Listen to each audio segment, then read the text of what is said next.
Roman Jakobson's classification of translation. At the outset, translation is defined as the process of translating a text from one language to other language. But still, several definitions pop up. Dr. Johnson defines translations as a change into other language by retaining the sense. Smith says to translate is to change another language retaining as much of the sense as one can. Catford puts forth that translation is a replacement of textual material in one language but equivalent textual material in another language. Foster defines translation as act of translating to the content of text is transfer from source language to target language. Levy states that translation is a process of communication whose objective is to import the knowledge of the original to the foreign reader. Pinhook's definition is that translation is the process of finding the target language equivalent for source language utterance. Eugene Nieder, translation consists of reproducing into receptor language the close natural equivalent of source language message.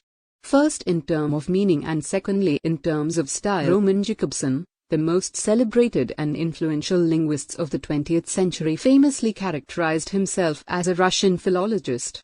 Jakobson's Russianness, and his love of language and literature, are beyond dispute. However, his intellectual contributions far exceed the intersection of the two terms of his self-description. Jakobson was a dynamic and protean scholar, who wrote about poetics, phonology, historical linguistics, morphosyntax, semiotics, psycholinguistics, and cultural and literary history. Jakobson produced a flood of texts and lectures addressed to diverse audiences, often co-authored with colleagues or former students. Much of his attention went to close linguistic analysis of literature, with a special focus on the formal linguistic features and sound patterns of poetry. In the essay on linguistic aspects of translation, Roman Jakobson arrived at three forms of translation. They are intralingual translation, interlingual and intersemiotics translation. The first type of translation is intralingual translation. Intralingual translation or rewording is an interpretation of verbal signs by means of other signs of the same language. Up on your slide is a translation from English to English. This helps in better understanding of the text source language. You and I no longer engage in verbal confabulations. Target language. We don't talk anymore. The second type of translation is interlingual translation. Interlingual translation or translation proper is an interpretation of verbal signs by means of some other language. Kairaku is the first autobiography of its kind to appear in Tamil, for Dalit writing in the language. The noveler shares the life of Bama and her sufferings. This was translated into English by Laxmi Homestorm. Petavan, the Begetter is a work by Imayam. It narrates a day in the life of Pazaki, who has been ordered by the village to kill his own daughter. This noveler was translated into English by Geeta Subramanian.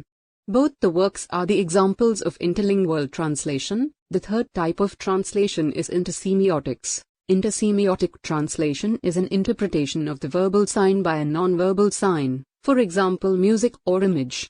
Up on your slide is a painting by Van Gogh named as The Starry Night.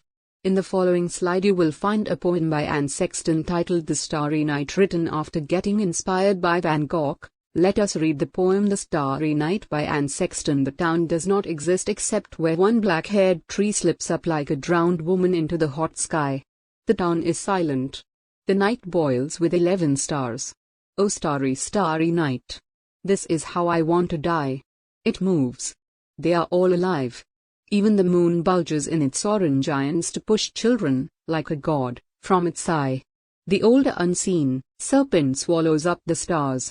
Oh starry, starry night. This is how I want to die, into that rushing beast of the night, sucked up by that great dragon, to split from my life with no flag, no belly, no cry,